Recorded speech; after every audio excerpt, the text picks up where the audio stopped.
guys, it's me, Jackie. Welcome back sa ating channel. Kung bago ka pa lang dito, mag-like and subscribe na para maging updated ka sa mga bagong balita.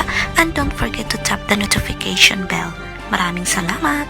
Ang channel na ito ay hindi kaakibat ng anumang ahensya ng gobyerno. Ang mga impormasyon na nakapagloob dito ay pawang research lamang po. Narito na naman po kami upang magbahagi sa inyo ng napapanahong ulat tungkol sa implementasyon ng Social Amelioration Program.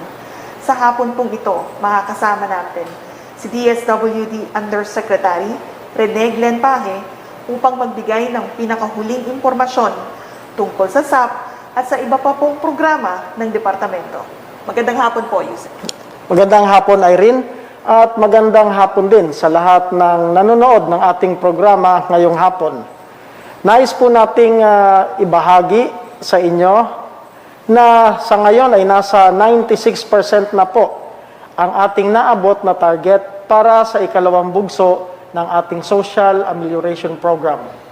Ayon po sa ikadalawa ng Setyembre na report ay mahigit 82 billion pesos na po na naipamahagi ng DSWD sa pamamagitan ng manual at digital payouts sa halos 13.7 million na pamilya na benepisyaryo ng ating Social Amelioration Program.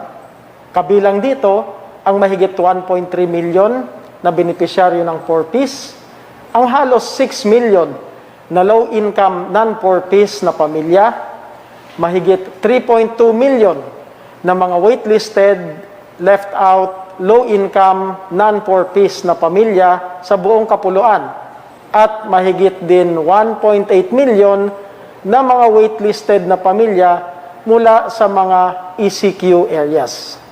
Idagdag pa natin dito ang 169,939 na mga TNV at PUV drivers sa buong bansa at 46,617 na mga drivers mula rin sa ECQ areas. Bukod po sa emergency subsidy, ay patuloy ang DSWD sa implementasyon ng iba't ibang regular na programa nito. Nakapamahagi na po tayo ng pinansyal na tulong sa ilalim ng Assistance to Individuals in Crisis Situation o AICS sa 371,346 na mga kliyente at ang kabuuan po nito ay nagkakahalaga ng higit na 1.6 billion pesos. Kabilang sa mga tulong na ito, ang medical, food, transportation at burial assistance at iba pang support services para sa ating mga nangangailangan na kababayan. Samantala, mahigit 2.8 million na ang indigent senior citizens na nakatanggap ng kanilang pension sa ilalim ng Social Pension for Indigent Senior Citizens Program o yung tinatawag nating SOCPEN ng DSWD. Ang kabuuan din po nito ay nagkakahalaga ng mahigit 8.4 billion pesos. Bukod dito, ang DSWD ay patuloy na namamahagi ng family food packs sa mga lokal na pamahalaan upang tulungan silang matugunan ang pansamantalang pangangailangan ng pagkain ng kanilang mga nasasakupan. Sa kasalukuyan ay nakapagpahatid na ang ahensya ng mahigit 1.7 million family food packs at iba pang mga food and non-food items na nagkakahalaga ng mahigit 877 million pesos. Ito po ay naipaabot natin sa mga lokal na pamahalaan sa buong bansa. Samantala, simula noong magkaroon ng 6.6 magnitude na lindol na naramdaman o nanalanta sa ibang bahagi ng Masbate, ang DSWD ay agarang nakapagpadala ng tulong at nagpamahagi ng karagdagang mga food at non-food items sa mga naapektuhang munisipalidad. Ayon sa ulat noong ika-29 ng Agosto, ay mahigit 590,000 pesos worth of assistance ang naipamahagi sa mga munisipalidad ng Kataingan, Palanas at Pio Corpus. Karagdagan pa dito, namahagi rin ang DSWD sa pamamagitan ng DSWD Field Office 5 ng tagli 5,000 sa 100 pamilya na napag-alaman na may totally damaged houses. Patuloy rin ang pagsasagawa ng hensya ng Critical Incidents Threat or Stress Debriefing upang mabigyan ng karampatang psychosocial intervention ang mga naapektuhang pamilya. Ang mga ito ang pinakahuling ulat sa mga programang ipinatutupad ng inyong Department of Social Welfare and Development. Maraming salamat po, Yusek Glenn, sa inyo pong ulat. Ngayon naman po, tayo ay nakahanda na sagutin ang ilan po sa mga katanungan. Yusek Glenn, mula po kay Bons Magsambol ng Rappler, when DSWD finish distributing the second tranche of cash aid, how is the DSWD addressing the issue on LGUs that have not yet done uploading the cash aid funds? Matatapos po ang ating pamamahagi ng second tranche sa loob po ng kasalukuyang buwan. At yung mga benepisyaryo po na natitira at mga kwalipikado ay sinisigurado naman po natin na inyong matatanggap ang inyong benepisyo at ayuda dahil naman ang pondo para sa SAP ay nasa partner financial service providers na po natin. Kaya tuloy-tuloy po ang pamamahagi ng SAP. Noong nakaraang linggo po ay binigyan pa natin ng 1 linggong palugit o dagdag na panahon ang ilang mga LGU upang kumplituhin ang pag-upload ng SAP forms at ang validation ng mga benepisyaryong mayroong kakulangan ng impormasyong isinumite. Ayon po sa ating report, mahigit 59,000 pa ang kinakailangang i-upload ng ating mga LGU, habang mahigit 82,000 naman ang kinakailangan pang i-validate. Patuloy po tayong nakikiusap at umaapila sa ating mga LGUs na agarang aksyonan at isumite ang mga kinakailangang impormasyon ng mga benepisyaryo nang sa gayon ay maproseso na natin ang kanilang mga SAP sa lalong madaling panahon at maibigay na ang kinakailangang tulong ng ating mga kababayan. Maraming salamat po, Yusek Glenn, sa inyo pong kasagutan. Pangalawang katanungan naman po from the Philippine News Agency. The data on remaining LGUs with pending documents to process payouts of SAP beneficiaries, yung meron daw pong August 19 deadline. Kumusta na daw po ito? And kumusta din po o ano-ano ang mga LGUs na mayroon pang mga hindi nabibigyan ng mga SAP to beneficiaries? At ilan pa daw po ba ang mga beneficiaries na hindi pa po nabibigyan ng bawat rehiyon, Yusek? Tulad po ng nabanggit natin dati, ay mahigit 59,000 pa ang kinakailangang i-upload ng ating mga LGU, habang 82,000 naman ang dapat pa na i-validate. Ang mga LGUs na to ay matatagpuan po sa NCR, Regions 3, 4A, Region 6, at Region 9. Mga katanungan po. Maraming salamat po, Yusek, sa inyo pong kasagutan. Magdako naman po tayo sa pangatlong katanungan mula po sa ating social media account. Yusek, ang tanong po ay waitlisted daw po ang asawa niya, pero nagka-problema po kasi dahil member ng 4Ps ang nanay niya. Bakit daw po ganon? Siyempre, may sarili na rin daw po siyang pamilya, nakabukod daw po ng bahay at malayo sa kanilang nanay. Kahit na piso, hindi daw po nakatikim o hindi daw po sila nakakuha ng ayuda. Ano po ang kasagutan natin dito, Yusek? Ang kalagayan po niya ay dapat nating tignan ng mabuti muna. Siya po ay nakahiwalay sa kanyang pamilya at siya rin po ay makonsidera natin na isang independent na beneficiary na rin. Kung kaya't kasama po sa mga maaring mapabilang sa mga waitlisted beneficiaries ng SAP, ang kanyang pamilya na dati na ring nakatanggap ng benepisyo. Ang pamilyang hindi nakatira sa tahanan ng dating kinabibilangan ng 4-piece household. Kasama rin po ang pamilya na hindi tumanggap ng anumang grant o tulong mula sa 4-piece household na dating kinabibilangan at ang pamilya na kinabibilangan o pamilya na kabilang sa mga pamilyang may mababang kita.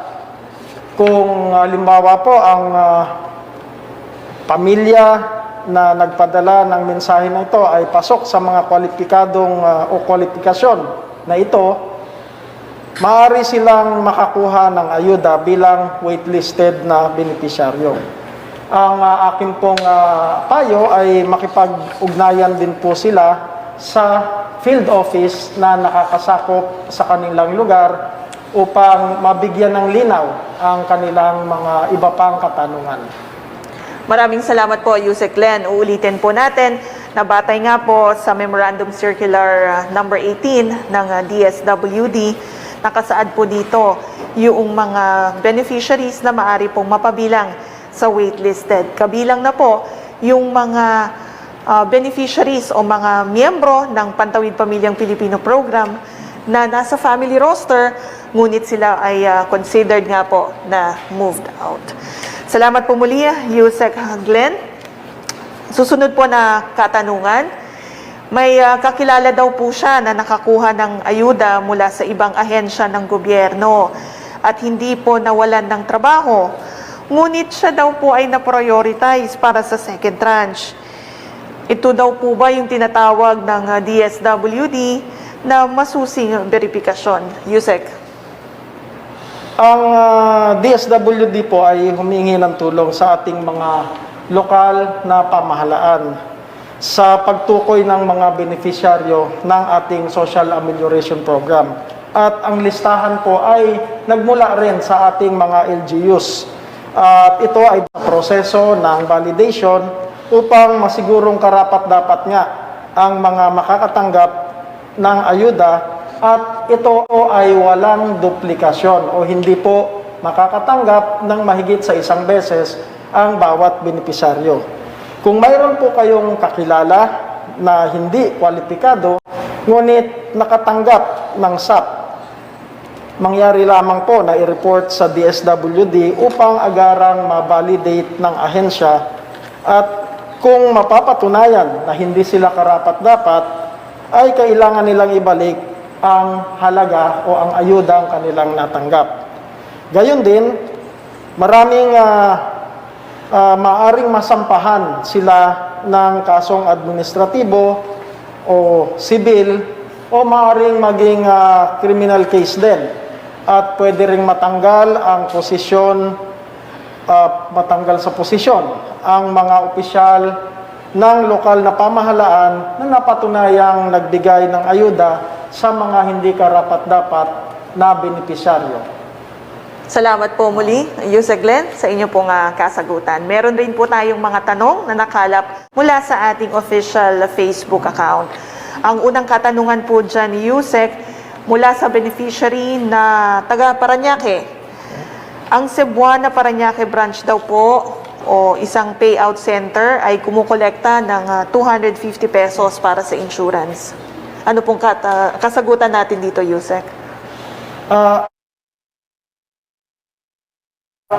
Tinawag na po ang atensyon ng ating financial service provider, ang ating FSP partner sa StarPay hinggil dito sa at pinaalahanan po natin na ang Cebuana Luwilier branches sa Parañaque ay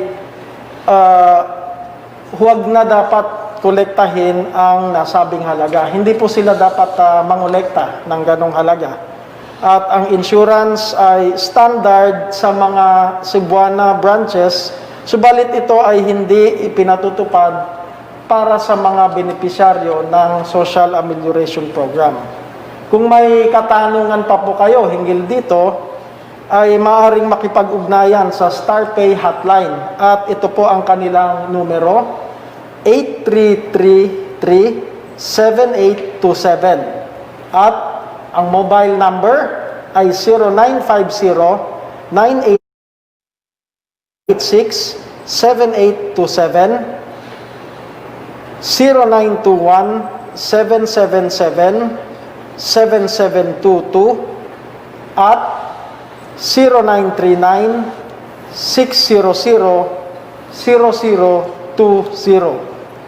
Maaari rin pong makipag-ugnayan sa official Facebook account ng StarPay sa @StarPayPH at sa email sa help@starpay.com.ph. Muli maraming salamat po, Yusek Len, sa inyo pong kasagutan hinggil sa katanungan po na iyan, kung saan sila po ay nag-verify lamang po kung meron bang karagdagan na cost yung pong kanilang pag-cash out ng ayuda. At gaya nga po ng nabanggit nyo, itong insurance cost na ito ay hindi po dapat singilin sa ating mga SAP beneficiaries. Susunod po na katanungan, Yusek, mula naman po kay Trigela ng Bulacan. Itatanong lang daw po niya, Yusek, kung talaga po bang 6,500 ang kanyang ayuda. May nakapagsabi daw po kasi sa kanya na dapat 13,000 po dahil hindi sila nakakuha nung first tranche. Kaya doble daw po ang dapat niyang makuha. May pag-asa daw po ba na madagdagan ang 6,500 na nauna na po niyang natanggap bilang siya nga po ay kabilang sa waitlisted, Yusek? Kung siya po ay waitlisted nga, ay tama po ang nasabi. Ang mga waitlisted na benepisyaryo mula sa lugar na natukoy sa Joint Memorandum Circular Number 2, 0/2020 at Executive Order Number 112, 0/2020 at ganun din ang Memorandum from the Executive Secretary dated May 2, 2020 ay makatatanggap nga ng katumbas na ayuda sa halagang 2 tranche o yung first and second tranche ng ating Social Amelioration Program. Noong nagsimula tayo sa initial na pagproseso ng mga payroll para sa SAP sa unang batch, ang mga waitlisted po na benepisaryo noong Hulyo. Isang tranche lang muna ang ating naproseso. Ito ay nasundan ng pangalawang tranche o pangalawang payroll para sa second tranche. Kung kaya't may mga waitlisted na beneficiary na 2 tranche po ang matatanggap. At kung hindi niya tatanggap, yung paunang benefits niya sa first tranche ay sabay na matatanggap niya ang first tranche at second tranche. Depende po kung saang batch sila na-i-endorse. Sa issue naman po ng kliyente nagpadala ng mensahe, ay maaari pong nasa initial batch siya o sa initial batch niya na isumite ang payroll, kaya't isang tranche muna ang natanggap niya. Makatatanggap po siya muli ng mensahe kung kailan matatanggap ang second tranche o ang pangalawang yugto ng ayuda. Nais lamang po natin na idagdag na kung ang waitlisted na benepisyaryo ay napag-alamang na duplicates dahil nakatanggap mula sa Department of Agriculture o kaya Department of Labor o iba pang mga ahensyang nagpapatupad din ng SAP, ay hindi na po siya makakatanggap ng karagdagang ayuda. Salamat po, Yusek, sa inyo pong paliwanag. Mahalaga po yung nabanggit ni Yusek na kung siya naman po ay kabilang nakatira sa lugar na kabilang sa mga ECQ areas, dalawang buwan ang equivalent to 2 Dalawang months yes. ang tatanggapin nila. Hintayin na lamang po yung pong karagdagan. Provided again, gaya nga po ng nabanggit ni Yusek, na siya po ay hindi duplicate. Tumanggap. Maraming salamat po muli, Yusek. Susunod po na katanungan. Wala naman po sa isang beneficiary sa Region 4A. Sana daw po, Yusek, ay maimbestigahan ang kaso sa kanilang lugar dahil 3,000 pesos lamang po ang nakuha niyang ayuda imbes na 6,500 pesos. Hinati daw po kasi ng barangay ang ayuda para daw po mas maraming mabigyan sa kanilang lugar. At Yusek, iniutos din po daw ng kanyang barangay official na kapag may mag-interview sa kanya ay sabihin lang po na 6,500 pesos ang nakuha kahit naman daw ito ay kulang. Yusek. Hindi po maaaring ganon ang gawin, hindi maaaring hatiin ang halaga ng SAP. At yan po ay ayon sa batas. Ang ayuda po ay nakalaan para sa isang pamilya. Kung ano po ang halaga ng dapat na matanggap ng isang benepisyaryo, ay hindi po ito dapat mabawasan. Hinihikayat po namin na ang nagpahatid ng mensahe na ito ay makipag-ugnayan sa DSWD at ipahatid po ito sa ating grievance hotline. Ang inyo pong pangalan at iba pang detalye ay pakisabi lamang po upang agaran naming ma-verify ang inyong concern at makipagtulungan din po makikipagtulungan din po kami sa CIDG. At kung mapatunayan na may katotohanan ang aligasyon, ay may katumbas po na parusa ang barangay official na inyong tinutukoy. Please like and subscribe and don't forget to tap the notification bell para maging updated po kayo sa mga nagbabagang balita.